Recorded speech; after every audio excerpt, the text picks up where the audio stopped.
Élus communaux, sages, jeunes ainsi que les cadres à divers niveaux de la mairie de Komé discutent des questions de coopération décentralisée avec les partenaires belges d'Oscamp.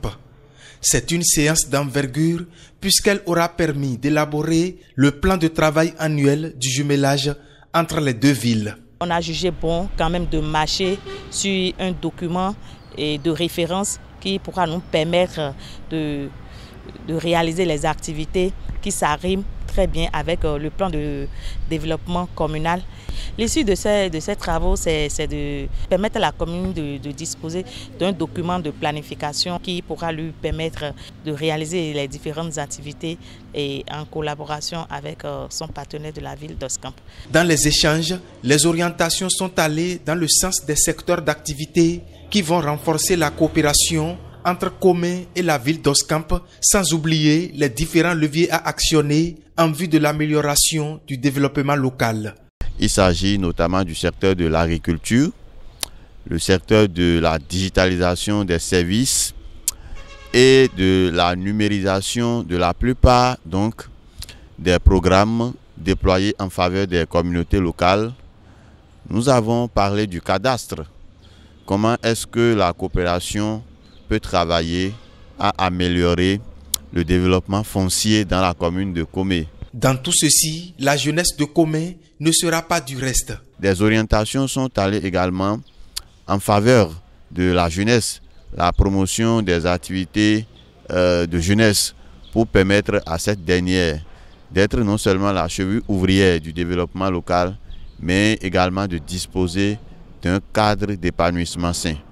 J'appelle la population de Komé, la population d'Oscamp à réellement s'unir et à faire de cette coopération un maillon très important du développement qui pourra permettre aux jeunes de la commune de Komé d'avoir d'autres opportunités. Cette coopération décentralisée augure d'un lendemain meilleur car les desiderata de la municipalité de Komé cadrent avec les aspirations de ses partenaires belges. Les autorités locales se considèrent comme les collègues égaux. Ça, c'est pour nous très intéressant.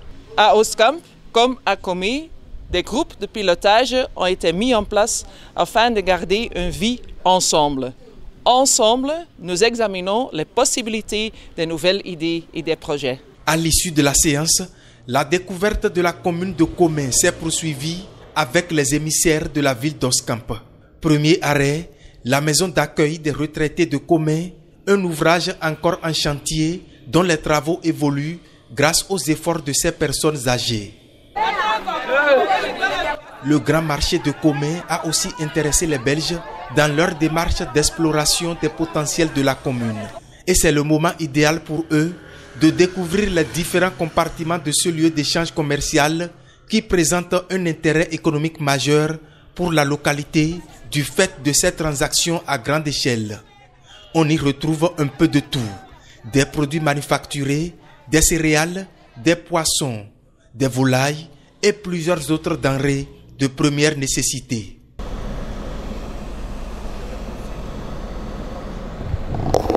Un détour à l'atelier de poterie de Sey leur a permis une incursion dans l'univers de ces femmes potières.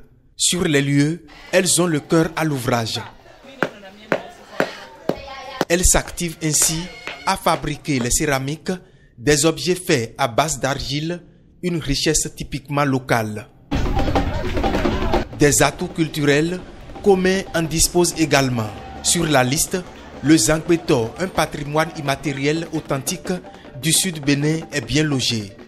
À l'ombre de ce grand arbre, à Degoué, un village de l'arrondissement d'Akodéha, les visiteurs se délectent d'un spectacle captivant offert par ce fétiche.